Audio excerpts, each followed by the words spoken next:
Welcome everyone. Welcome to the Net Zero Nuclear Pavilion. Today we have a very interesting topic that we'll discuss. With me I have 5 panelists from across Africa and Sweden, fortunately, but she's also an African to some extent. So the topic that we'll be dwelling on today is the link between energy poverty and environmental pollution. Third one, I have Abubakar, who is lecturer at Net Zero University. Could you tell us what is this topic means in your own geographic and economic context? You have about 3 minutes to tell us in your own words and your own perspective on what this topic means to you. Thank you, Amanda, and thank you everyone for having me today. My name is Abubakar Sadiq Ali from Nigeria, working with the Center for Renewable Energy and Sustainability Transitions, Bayo University, Kano. Also, an active member of the African Young Generation in Nuclear. Coming back to the topic, the link between energy poverty and environmental pollution. First of all, we need to know that there's a direct connection between energy and national development. It's a fact when you look at the index of development with countries and the energy they consume. For example, the US, in 2022, the energy consumed was about 4 trillion kilowatt hour, while coming back to my country, Nigeria, about 3.1 terawatt hour. That's a huge distance. Now, when you come to the development aspect, it's also similar. So if you are asking for the development index for a particular country, just look at the energy consumption. Now coming back to energy poverty and the link to environmental pollution. Energy poverty, from my own perspective, is a lack of access to electricity and clean cooking energy, which leads to people trying to look for solutions for themselves. And that may make them venture into using fuels like biomass and diesels. A case study of my country, Nigeria, where we have energy access of about 60%, but then for the rural area, it's less than 50. Now, for cooking and other domestic activities, they will need to look for solutions for themselves, which includes biomass, charcoal, and other things. And then coming back to the medium and small enterprises who require energy for their own businesses to run, they will also definitely need to look for alternatives. And those alternatives include diesels and then gasoline.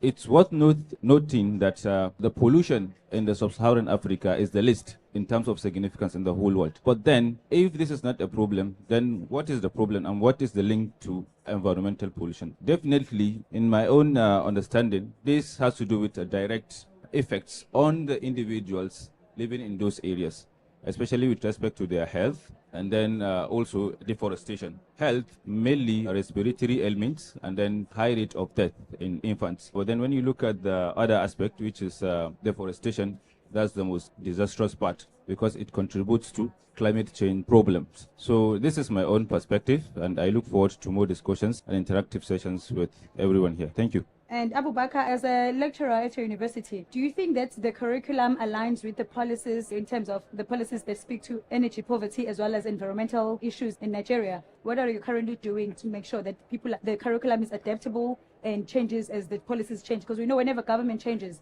the policy changes. So is this a tactile curriculum that can adapt to all these policy changes? Thank you very much. But before that, let me chip into the Kenyan matter. I can see Collins, upcoming politician here. So when you ask, is the government here? I think Collins is an upcoming politician. So Robert, I think your message has been delivered. Well, coming back to the question, thank you very much, Amanda, for that wonderful question. Like you said, I'm a researcher with Center for Renewable Energy and Sustainability Transitions with my university. One thing we've realized is that academicians are still in their old shells, strictly studying physics, biology, chemistry, and then when you look at the policymakers and look at we, the researchers, it seems there's no flow. The frequency is not the same. And if we remain in this shell, studying independently without coming together to provide solutions to the current problems, then it will remain like that forever. Now, that is why my center and other similar centers have looked into the issues. Now we are trying to look at the problem and then come up with the solutions. Part of the solutions is, in my center, we have 3 thematic areas. We have the biofuels, we have the solar unit, and then we have us, the nuclear unit. So working together in the same center. So you see, that's a kind of bringing different thematic areas together in order to pursue problems instead of the individual way of addressing things. Before I come here, myself and my colleagues have been working on a curriculum that will suit the problem at hand. That's the best way of solving it, because to us, university is just like a simulation of the larger environment. This is where you solve problems Unlike the notion is in most African countries and even other countries where the university is just a center to go and get papers. We are trying to change that notion, and that is why, like I said, we are coming up with curriculums to meet the problems, especially also to include some of the aspect of policy, because we also understand that the scientists are working without understanding what really the policy is. And likewise, the policymakers are also doing theirs independently. So there's no coherence between them. So we are trying to come up with people who understand as much as they can the policies, likewise as much as the science. So in all the units, we have different courses, and then we have multidisciplinary courses like Masters in Renewable Energy and PhD, and we also have Masters in Nuclear Energy or other energy-related courses. So this is what we have been doing, and I hope this will solve some of the problems we are having. We have seen in the past 2 days there has been a historic moment of tripling nuclear. Ghana and Morocco are the only African countries that pledged to this. What is your perspective on the pledge, and if it will address the energy poverty and environmental pollution in your countries and affected communities? Thank you very much, Amanda. Anyway, two things happened to me in a row. The first one was I was present when the declaration to triple nuclear energy globally by 22 countries, including IAEA, World Nuclear Association, was done. I was there seeing the world leaders making their pledge. And then the second one was my visit to Baraka plant in a row. The one on the first day and then on the second day. I was super excited seeing how things run, how clean energy is being produced in a peaceful manner without troubling the environment and what have you. I'm not a prophet, but what I'm trying to say is nuclear energy has come, and other countries, they have no option. They must join. So the question of whether other countries will join or not doesn't matter to me, because I'm sure definitely these countries are going to join. Ghana, Nigeria, Kenya, like she said, we all have similar issues.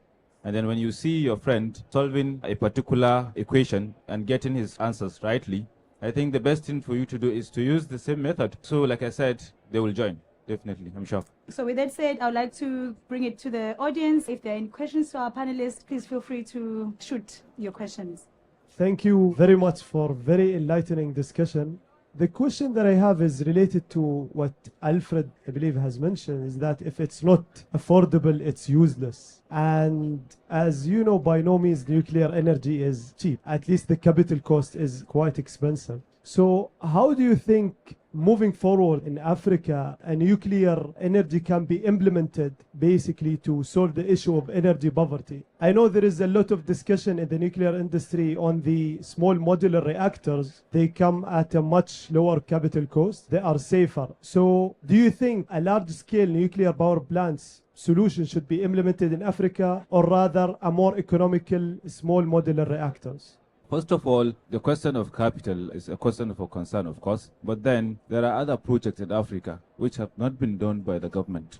Take, for example, the refinery built in Africa. I think it's the largest fleet in the world, built by Dangote as private investor. Now, the oil and gas industry were able to convince him that if he built that refinery, he's going to make profit. Why can't the nuclear industry convince people like that if they invest such money into our business, they are going to earn a lot of money? So if they can do that, it's happening in Nigeria, so we can also do the same. Another thing is, in the declaration, I don't know if you have a look at it, the countries who signed the declaration made it as a commitment that they will try as much as possible to see that the World Bank henceforth finance nuclear project, contrary to the previous policy where the World Bank is not allowed to finance nuclear projects. They also made a pass to the regional development banks to also help in financing such projects. So to me, going forward, the question of will be raised to that, even if not all, at least we are going to reduce the magnitude of that problem.